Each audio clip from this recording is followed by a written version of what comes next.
If you saw it on Facebook, it's news to you. I'm John Phillips, and this is Pole Position.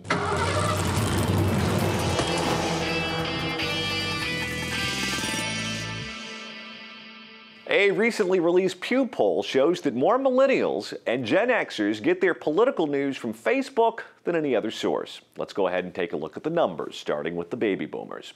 More boomers at 60% get their news each week from local TV than any other source. So if there's a water skiing kitty cat, they know all about it.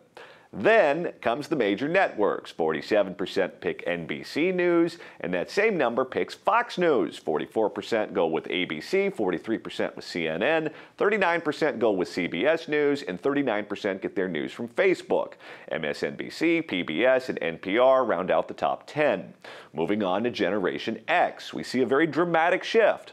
51% get their news from Facebook. That's more than any other source. Local TV comes in second at 46%, CNN gets 45%, Fox News with 36%, NBC News 35%, ABC News 32%, MSNBC, CBS, Yahoo, and NPR, they're all in the 20% range. Now on to the millennials. Millennials get more news from Facebook than anyone, with 61% saying that's their top news source. CNN is a distant second with 44%, local TV news gets 37%, Google News gets 33% with millennials, ABC at 32%, Fox at 30%, NBC at 27%, Yahoo News at 27%, MSNBC, I guess I should say, at 22%, and CBS brings up the rear with a miserable 19%.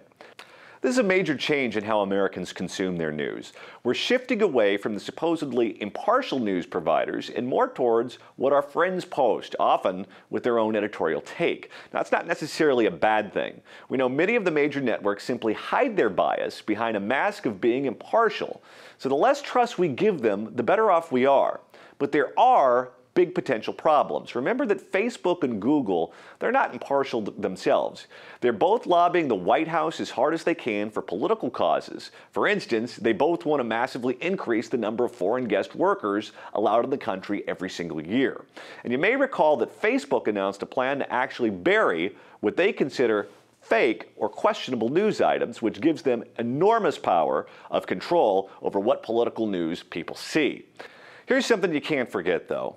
Even though people are getting their news from Facebook or Google or Yahoo or various online outlets, they're still getting a lot of the content from the brick and mortars. ABC, NBC, CBS, the New York Times, the big newspapers, they still control the political narrative in the country, because what happens when people post something on their Facebook page about politics?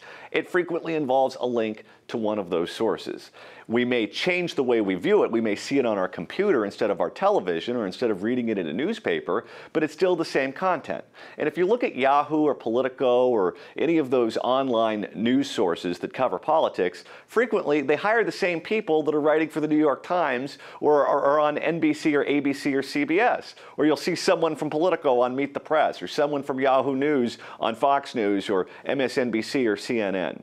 So we can't discount the fact that the networks and the newspapers are still huge players in Americans' political system.